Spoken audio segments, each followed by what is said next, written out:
ರಾಜ್ಯದಲ್ಲಿ ಬೆಳ್ಳಂಬೆಳಗ್ಗೆ ಲೋಕಾಯುಕ್ತ ಅಧಿಕಾರಿಗಳು ಹಲವು ಕಡೆ ದಾಳಿ ಮಾಡುವ ಮೂಲಕ ಭ್ರಷ್ಟ ಅಧಿಕಾರಿಗಳ ಚಳಿ ಬಿಡಿಸೋದಕ್ಕೆ ಲೋಕಾಯುಕ್ತ ಅಧಿಕಾರಿಗಳು ಮುಂದಾಗಿದ್ದಾರೆ ಅನ್ನೋದರ ಡೀಟೇಲ್ ಸಿಗ್ತಾ ಇದೆ.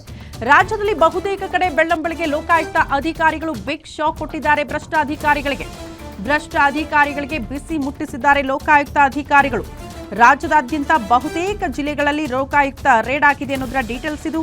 ಮಂಡ್ಯ, ಬೀದರ್, ಮೈಸೂರು, ಧಾರವಾಡ, ದಾವಣಗೆರೆ, ಶಿವಮೊಗ್ಗ, ಮಡಿಕೇರಿಯಲ್ಲೂ ಕೂಡ ಲೋಕಾಯುಕ್ತ ಅಧಿಕಾರಿಗಳ ದಾಳಿಯಾಗಿದೆ.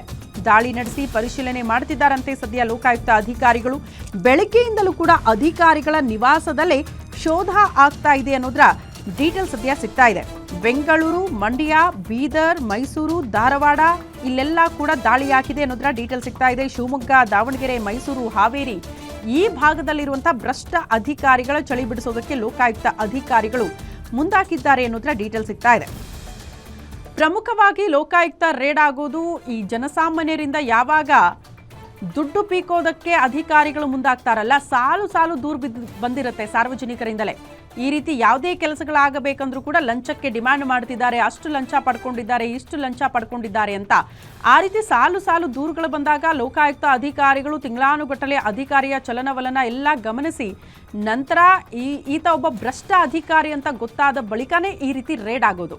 ಹಾಗಾಗಿ ಲೋಕಾಯುಕ್ತ ಅಧಿಕಾರಿಗಳು ಈಗ ರೇಡ್ ಮಾಡಿದ್ದಾರೆ. ಒಂದಷ್ಟು ಪರಿಶೀಲನೆಗಳು ಕೂಡ ಆಗ್ತಾ ಇದೆ. ಬರೋ ಆದಾಯ ಎಷ್ಟು, ಆದಾಯ ಮೀರಿ ಆಸ್ತಿ ಗಳಿಕೆ ಆಗಿದೆಯಾ, ಇದೆಲ್ಲದಕ್ಕೂ ಕೂಡ ಸೋರ್ಸ್ ಏನು, ಎಲ್ಲಿಂದ ಬಂತು ದುಡ್ಡು, ಇದೆಲ್ಲ ವಿಚಾರಗಳಿಗೆ ಸಂಬಂಧಪಟ್ಟಂತೆ ಭ್ರಷ್ಟ ಅಧಿಕಾರಿಗಳು ಯಾರಿರ್ತಾರೋ ಅದರ ಬಗ್ಗೆ ಮಾಹಿತಿ ಕೊಡಬೇಕಾಗುತ್ತೆ. ಮಾಹಿತಿ ಕೊಡದೇ ಇದ್ದಲ್ಲಿ ಖಂಡಿತ ಕ್ರಮ ಕೂಡ ಆಗುತ್ತೆ.